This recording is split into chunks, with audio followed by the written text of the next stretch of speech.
Hi, how are you, boys and girls? It's Mrs. McMillan. I have another story to read to you today. It's one of my favorite stories about a little girl and her great aunt. It's called I Pledge Allegiance. That is the title of the story. And the author, there's actually two authors, Pat Mora and Libby Martinez. If the author is the person who writes the story, who is the illustrator? The illustrator is Patricia Barton, and she draws and colors the pictures. I hope you enjoy this story. I pledge allegiance.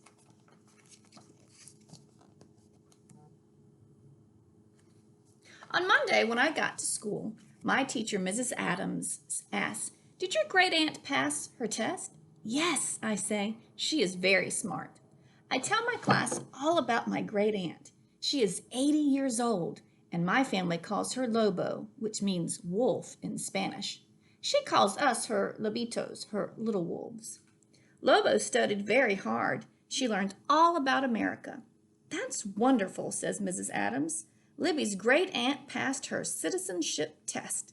My teacher claps. My class and I clap too.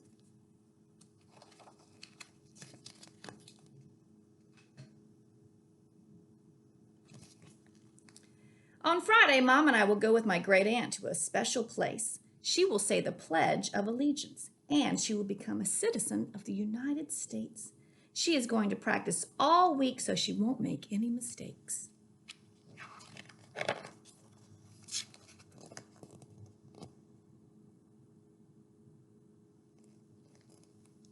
"We're going to practice the Pledge of Allegiance this week too," says Mrs. Adams. "On Thursday, Libby can lead us in saying the pledge so she will be ready for her great aunt's special ceremony on Friday. Will you do that, Libby?" "Yes," I say. I like being in front of the class. I hope I can remember all of the words.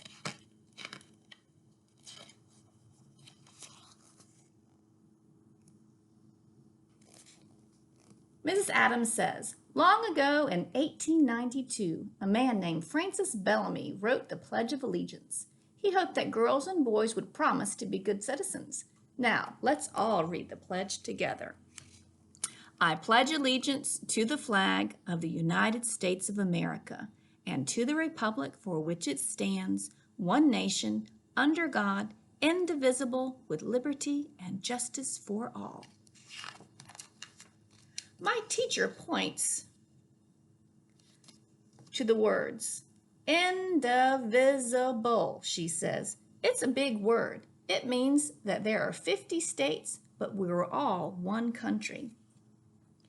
After school, my teacher gives my great aunt a congratulations hug.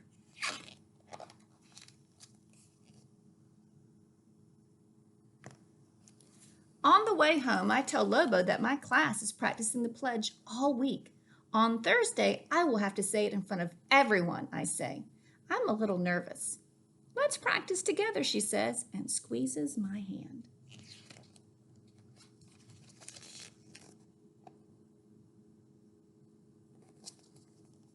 At home, Lobo and I help Mom make enchiladas. Mom says, "Monday, Tuesday, Wednesday, Thursday, Friday, a special day."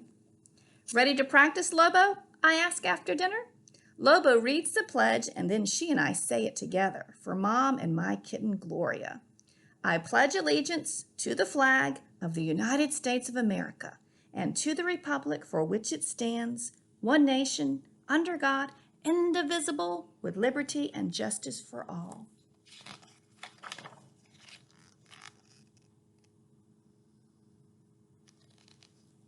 Lobo and I practice again on Tuesday night.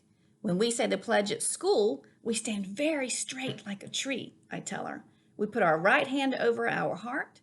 My teacher says the Pledge of Allegiance is very special.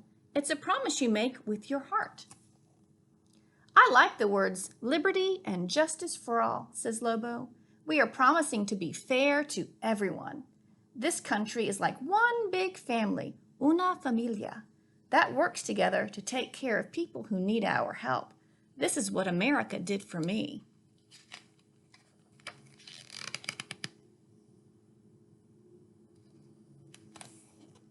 On Wednesday night, Lobo and I say the pledge in front of my stuffed animals. They are very good students. I like being the teacher. Tomorrow, I will say the pledge in front of the whole class.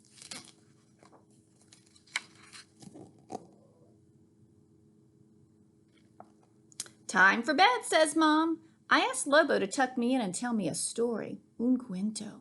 I like Lobo's stories. Why do you want to be a citizen? I ask. Mi querida, I was born in Mexico and went to school there, but the United States has been my home for many years. I am proud to be from Mexico and to speak Spanish and English. Many people are proud of the places where they were born or where they grew up.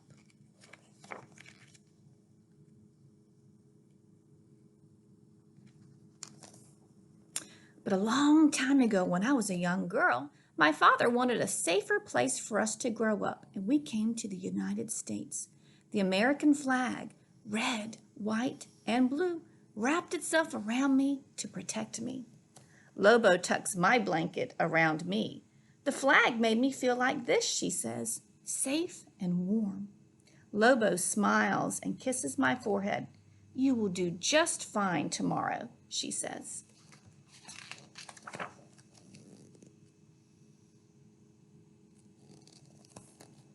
On Thursday, Mrs. Adams says, Libby, would you like to lead our class in saying the pledge? I walk to the front of the room. Everyone is looking at me. I think of Lobo's smile. I stand up very straight and put my hand over my heart. I take a deep breath.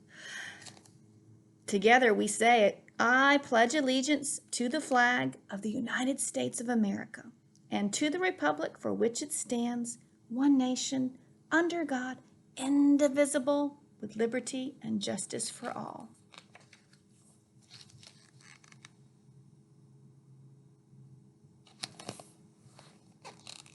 At home, I tell my mom and Lobo that I remembered all the words.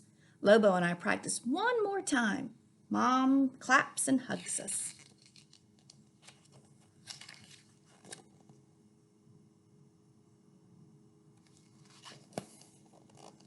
On Friday, Lobo wears a new blue dress. Mom, Lobo, and I hold hands when we walk into a big room. There are so many people. A woman in a black robe stands at the front of the room. She looks like a judge on TV. We all sit down. Everyone is very quiet. The judge says, "Today is a happy day." She asks all the new citizens to stand.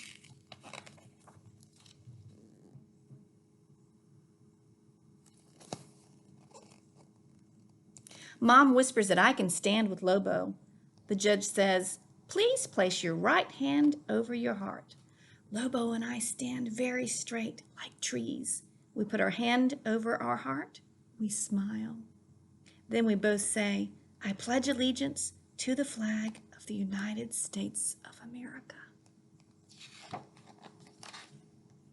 The end. I hope you liked this story. It makes me think of saying the pledge when I was a little girl and learning it and practicing it every day. And I think it's important to always try to practice any new thing that you're learning and to never give up. The author also talks about what being indivisible means. Indivisible means not being alone, staying together, okay? I hope you have a good rest of your day, and I'll talk to you soon.